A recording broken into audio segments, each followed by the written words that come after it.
sample bit that I've got.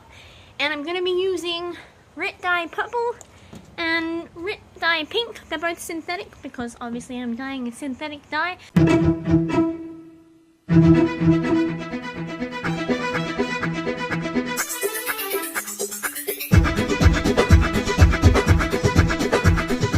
Hey guys, it's PikaPi, and today I'm going to be teaching you how to dye fabric. Let's go. Step number 1, setup.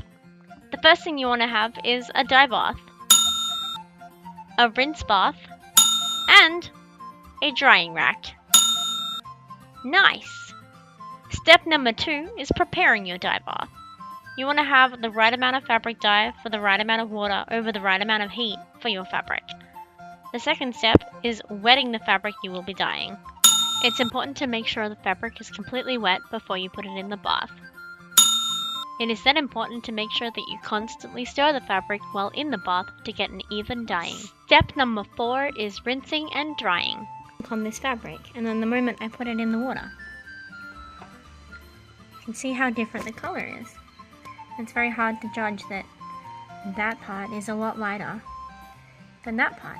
And if you're not drying your fabrics between testing samples, then you're never going to get a good understanding of what your fabric will be like when it is dry. My first bit took to the dye way too well. I was surprised at how well this took. This is 2 minutes. This took 2 minutes to become this color. This fabric went from this to this in 2 minutes. Oh! So I'm going to have to do it again. And probably again after that. And I think it's a little bit too pink as well. So I might just maybe put only purple dye in there this time. See how that goes. Step number 5 is trialing different dye conditions. Hotter temperatures set the dye better into your fabric, giving a more vibrant color. The longer you leave the fabric in the dye also increases the depth of color.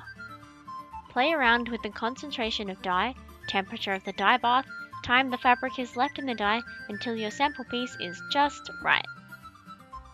You can see the third one's a little bit more purple. I think I'm happy with that.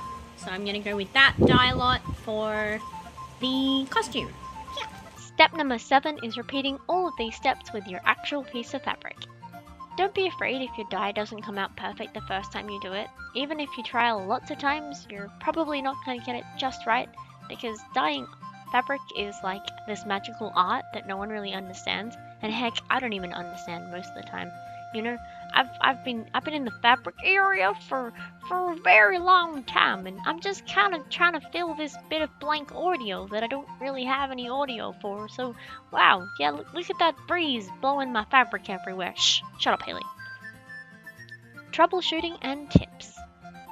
Ding! Oh, crap, It's also very important to make sure that you're matching. Synthetic dyes are matched with synthetic fabrics, and natural dyes are matched with natural fabrics.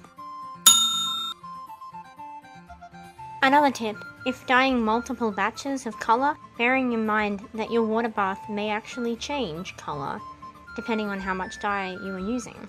My dye was originally red and now it's orange because I've used a lot of the red dye, and then the yellow dye from the fabric may have also leaked into this because I didn't pre-wash my fabric. That's something else that's very important. Thanks for watching, guys. That was my first tutorial on how to do anything cosplay related, so let me know how you think I went. I'd love to hear all of your feedback, and as always, thank you for watching, and I love all of your support. Catch you guys later. PikaPi out.